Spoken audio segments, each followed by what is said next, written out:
এরা নদীতে কেন লাফ মারছে চলো প্রথম থেকে বলি। রাধে রাধে বন্ধুরা, আজকে একটা নতুন ব্লগ নিয়ে চলে এসেছি।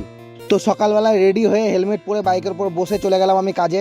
আর আজকে কাজে এসেছি ফারাক্কা অর্জুনপুর সাইডে। তাই সাইডে এসে দেখলাম সাইডে পাইপ পরা কাজ চলছে, আর কত বড় বড় লেবার এসে পাইপগুলো বের করে নিয়ে যাচ্ছে। আর এর মধ্যে মুস্তফা চলে এসেছে আমাকে অন্য একটা সাইড নিয়ে যাওয়ার জন্য। আর আমি পিয়ারা খেতে খেতে বাইকের উপর চেপে বসলাম, আর আমি মুস্তফার সাথে যাচ্ছি পাইপ লাইনে মেজারমেন্ট করার জন্য আর একটা সাইডে। আর এখানে সবাই রেডি আছি, আর মাসুম এদিকে নোট রেডি করছে, আর আমি হচ্ছে ওদের সাথে ড্রয়িং হাতে নিয়ে হেঁটে হেঁটে যাচ্ছি, আর ওরা আগে আগে আমার রোডোমিটার নিয়ে যাচ্ছে। তো আমি মেজারমেন্ট করতে করতে হঠাৎ করে দেখলাম কিছু ছেলে ব্রিজের উপর থেকে নদীর জলে লাফ মারছে। আর এত উপর থেকে লাফ মারছে সেটা দেখার পর আমি মোবাইলটা বের করে ওদের দিকে ক্যামেরাটা ধরে নিলাম। একটা জিনিস মানতে হবে, ওদের ভেতরে কিন্তু ভয় বলে কিছু নেই, নইলে এত উপর থেকে লাফ মারা সম্ভব নয়। এদিকে ওরা দাঁড়িয়ে আছে রোডোমিটার দিয়ে আমার জন্য। এখন আমি মেজারমেন্ট করতে করতে নদীর ধারে চলে এসেছি, আর এখান থেকে নদীর ভিউটা দেখো কত সুন্দর লাগছে। তারপরে ফাইনালি আজকে আমাদের মেজারমেন্ট করা হয়ে গেল। তারপর আমরা এই স্কুটিতে চেপে চলে এলাম একটা দোকানে এসে বসা মাত্র একটা ভাই মিষ্টি এনে দিয়ে দিল খাওয়ার জন্য।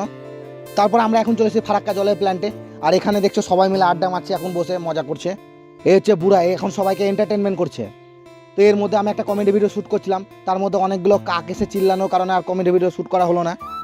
তাই আমি আজকের ভিডিও এখানেই শেষ করছি, দেখা হবে পরে একটা নতুন ভিডিওতে।